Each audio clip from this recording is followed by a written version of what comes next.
प्रिय मित्रों, आज हम लोग मानव नर जनन तंत्र पर बात करेंगे। बच्चों का कमेंट था, कृष्णा चौहान ने भी कमेंट किया था इसी पर कि मानव नर जनन तंत्र पर वीडियो आप बना दें। तो मानव नर जनन तंत्र की बात आज हम लोग करेंगे। फिगर आपको दिख रही होगी। मानव नर जनन तंत्र में निम्नलिखित अंग शामिल हैं। तो पहला अंग कौन सा है? वृषण। जो सबसे प्रमुख अंग कौन सा होता है मानव नर जनन तंत्र का? तो वृषण, जिसको हम टेस्टिस कहते हैं। टेस्टिस आपको फिगर में दिख रहा है, यहां टेस्टिस है, यहां वृषण। तो वृषण की बात किया गया कि ये 4 से 5 सेंटीमीटर लंबी अंडाकार संरचना होती है। दिख रहा है, ये वृषण है। यह 4 से 5 सेंटीमीटर लंबी अंडाकार संरचना होती है। ये भ्रूण अवस्था में, करा जब बच्चा भ्रूण की अवस्था में रहता है तो ये भ्रूण अवस्था में वृक्कों के समीप स्थित होते हैं, लेकिन वयस्क अवस्था में यह उदर गुहा से बाहर वृषण कोशों में, वृषण कोश आपको दिख रहा होगा, यह वृषण कोश है। यह अंदर की संरचना वृषण है यह, और जिस खोल के अंदर यह बंद है उस खोल को हम क्या कहते हैं? वृषण कोश कहते हैं, स्क्रोटम कहते हैं। स्क्रोटम यानी वृषण कोश, यानी वृषण कोश के अंदर रहता है। ये भी प्रश्न से पूछा जाता है कि मानव जो नर है उसमें वृषण शरीर से बाहर क्यों होता है, यानी उदर गुहा से बाहर क्यों होता है? क्योंकि शरीर का जो टेम्परेचर होता है 37 डिग्री सेंटीग्रेड, उस टेम्परेचर पर शुक्राणुओं का निर्माण इस वृषण में नहीं हो पाता है। और यह जब शरीर से बाहर रहता है तो इसका टेम्परेचर 37 डिग्री से 2-3 डिग्री कम होता है, जिस पर शुक्राणु आसानी से बन जाते हैं। इसीलिए यह शरीर से बाहर होता है वृषण। अब बात करते हैं, वृषण का निर्माण अनेक शुक्र जनन नलिकाओं सेमनीफेरस ट्यूब्यूल्स से होता है। यह वृषण है, और वृषण का निर्माण किससे होता है? अनेक शुक्र जनन नलिकाओं, जिसे सेमनीफेरस ट्यूब्यूल्स कहते हैं, से होता है। और इन शुक्र जनन नलिकाओं के अंदर ही शुक्राणुओं का निर्माण होता है। यह फिगर से भी हम आपको दिखा देते हैं। यहाँ देखिए, यह शुक्र जनन नलिका का हमने काट दिखा दिया, आंतरिक काट शुक्र जनन नलिका है। और इसमें 2 तरह की सेल दिखाई दे रही होगी, एक प्राइमरी जर्म सेल है और दूसरी सर्टोली सेल है। तो बड़ी वाली जो सेल है सर्टोली सेल है, छोटी वाली जो प्राइमरी जर्म सेल है। और प्राइमरी जर्म सेल से ही शुक्राणुओं का निर्माण होता है, और ये शुक्राणु आके सर्टोली कोशिका में धंस जाते हैं और सर्टोली कोशिकाओं से ही अपना पोषण प्राप्त करते हैं। पूछा भी जाता है सर्टोली कोशिकाओं का क्या महत्व है? तो सर्टोली कोशिकाएं जो होती हैं प्राइमरी जर्म सेल से बनने वाले शुक्राणुओं का क्या करती हैं? उनका पोषण करती हैं। तो यह सर्टोली कोशिकाएं हैं। अब बात करते हैं हम कि वृषण का निर्माण किससे हो गया? शुक्रजनन नलिकाओं से होता है, और शुक्रजनन नलिकाओं में ही शुक्राणुओं का निर्माण होता है। शुक्रजनन नलिकाओं के मध्य संयोजी ऊतक में स्थान स्थान पर अंतराली कोशिकाओं के समूह होते हैं। इन्हें लेडिग कोशिकाएं, लेडिग सेल भी कहते हैं। ये जो लेडिग कोशिकाएं हैं, इनसे स्रावित नर हार्मोन, लेडिग कोशिकाएं किस में पाई जाती है? तो नर में पाई जाती हैं। लेडिग कोशिकाओं से स्रावित नर हार्मोन, जिसका नाम टेस्टोस्टेरॉन है, के कारण नर में द्वितीयक लक्षण विकसित होते हैं, जैसे दाढ़ी मूंछ आना, जनांगों का विकसित होना। तो उम्मीद करते हैं वृषण के बारे में सारी जानकारी आपको समझ में आ रही होंगी। अब आते हैं हम लोग इसके दूसरे पार्ट पर, इपिडिडाइमिस। इपिडिडाइमिस जो फिगर में आपको दिख रही होगी, यह टोपी की तरह की संरचना उस पर दिखाई दे रही है। इपिडिडाइमिस, जिसे हम अधिवृषण कहते हैं, यह वृषण है और यह अधिवृषण है। तो यह आकार आपको दिख रहा होगा ऊपर की तरफ टोपी की तरह। और इस इपिडिडाइमिस में 3 भाग हो जाते हैं, यानी अधिवृषण में 3 भाग होंगे। तो बताया गया कि वृषण से, यानी वृषण से एक पतली लगभग 6 सेंटीमीटर लंबी अत्यधिक कुंडलित नलिका एपिडिडाइमिस निकलती है। ये वृषण से नलिका निकल रही है, कौन सी? एपिडिडाइमिस, जिसे हम अधिवृषण कह रहे हैं। और जो अधिवृषण है उसके 3 भाग हो जाते हैं, ध्यान देंगे। अधिवृषण के 3 भाग होंगे, यानी कौन कौन?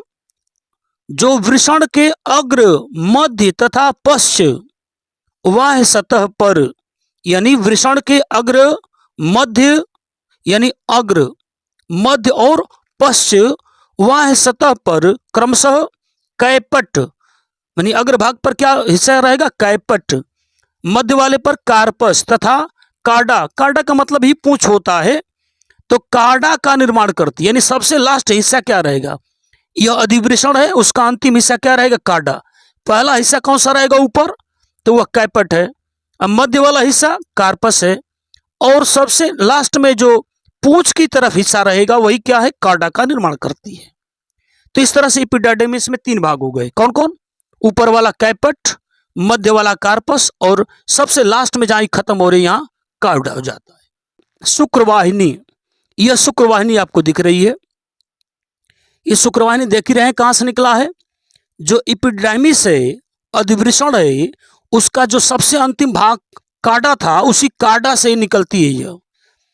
तो कार्डा एपिडाइमिस से लगभग 40 सेंटीमीटर लंबी, इसकी बात कर रहा है जो निकल के जा रही है नली, लगभग 40 सेंटीमीटर लंबी शुक्रवाहिनी निकलती है। यह उदर गुहा में पहुंचकर मूत्रवाहिनी के साथ फंदा बनाती हुई, देखिएगा ऊपर ये नली मूत्रवाहिनी जा रही है, उसी के साथ ये क्या कर रही? फंदा बना रही है। फंदा समझ रहे हैं ना आप? तो यह उदर गुहा में पहुंचकर मूत्रवाहिनी के साथ फंदा बनाती हुई मूत्राशय के आधार पर, देखो यह मूत्राशय है और ये कहां आ रही है? उसी के आधार पर, मतलब नीचे की ओर आ रही है, देख रहे हैं ना? तो यह मूत्राशय के आधार पर यानी नीचे की ओर आ रही है।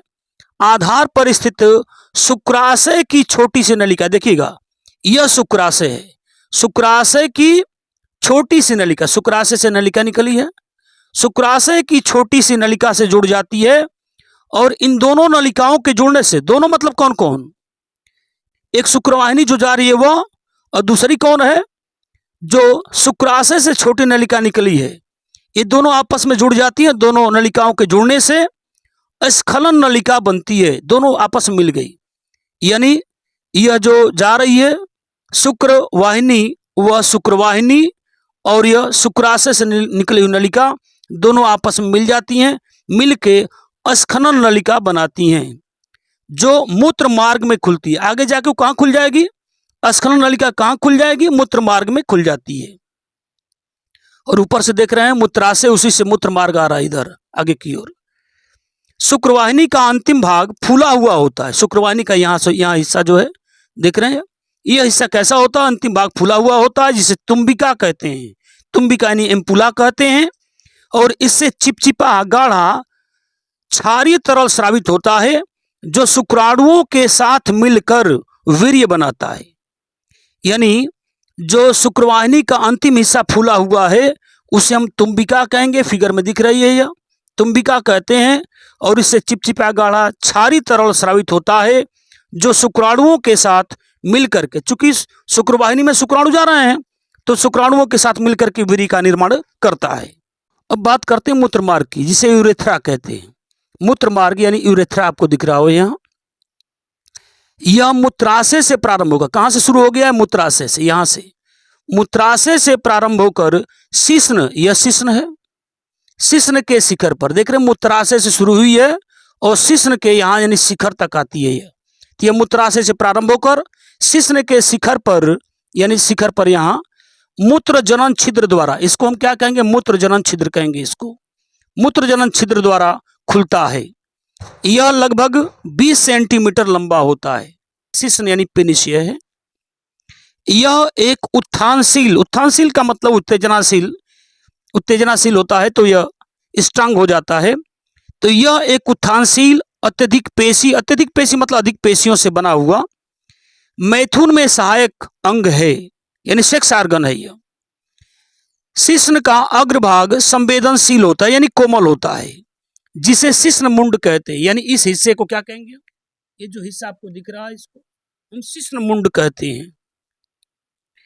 यह त्वचा द्वारा ढका रहता है। अब आते हम इसके छठवें पार्ट पर, सहायक ग्रंथियों की बात करेंगे। अब बात करते हैं हम लोग छठवें पॉइंट में इसके सहायक ग्रंथियां यानी एसेसरी ग्लैंड्स। इन कौन कौन ग्रंथियां इसमें काम करती हैं? जननांगों से संबंधित निम्न ग्रंथियां जनन क्रिया में सहायक होती हैं। वो कौन कौन ग्रंथियां हैं? नंबर 1 शुक्राशय। शुक्राशय आपको फिगर में दिख रहा है, यह शुक्राशय है। शुक्राशय जिसे हम सेमिनल वेसिकल कहते हैं। शुक्राशय सेमिनल वेसिकल, ये एक जोड़ी दिख रही है आपको, ये एक जोड़ी मांसल थैली के आकार की संरचनाएं हैं जो मूत्राशय तथा मलाशय के मध्य स्थित 5 सेंटीमीटर लंबी होती हैं। शुक्राशय फिगर में आपको दिख रहा है यहां। इनसे क्षारीय चिपचिपा तरल स्रावित होता है। शुक्राशय से क्या होता है? क्षारीय चिपचिपा तरल स्रावित होता है। यह शुक्राणुओं को सक्रिय बनाए रखता है। यह शुक्राणुओं के साथ मिलकर वीर्य बनाता है। तो इसका आप ध्यान देंगे। आपको तुम्बिका के बारे में बताया गया था कि वहां से भी क्षारीय द्रव निकलता है और शुक्राशय से भी क्षारीय द्रव निकलता है। और ये क्षारीय द्रव जो शुक्राणु है उन शुक्राणुओं को सक्रिय बनाए रखता है, एक्टिव बनाए रखता है, उनको ऊर्जावान बनाए रखता है, जिससे वह तेजी से आगे की ओर बढ़ते जाते हैं।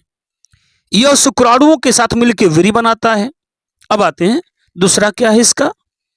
प्रोस्टेट ग्रंथि। प्रोस्टेट ग्रंथि आपको दिख रही होगी यहां। यह अनेक पिंड आप समझ रहे हैं, अनेक पिंडों की बनी ग्रंथि होती है।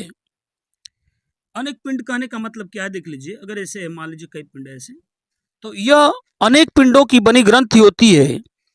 स्खलन के समय यानी जब वीर्य बाहर निकलता है नर का, स्खलन के समय इससे हल्का अम्लीय तरल स्रावित होता है। अब बात करते हैं काउपर या वल्बो यूरेथ्रल ग्रंथ की। ये प्रोस्टेट ग्रंथ के पीछे स्थित होती हैं। ये प्रोस्टेट ग्रंथ के पीछे स्थित होती है। फिगर में दिख रहा है आपको, प्रोस्टेट ग्रंथ के पीछे स्थित होती हैं तथा इनसे क्षारीय तरल स्रावित होता है। तो उम्मीद करते हैं ये सारे पार्ट आपको समझ में आ रहे होंगे।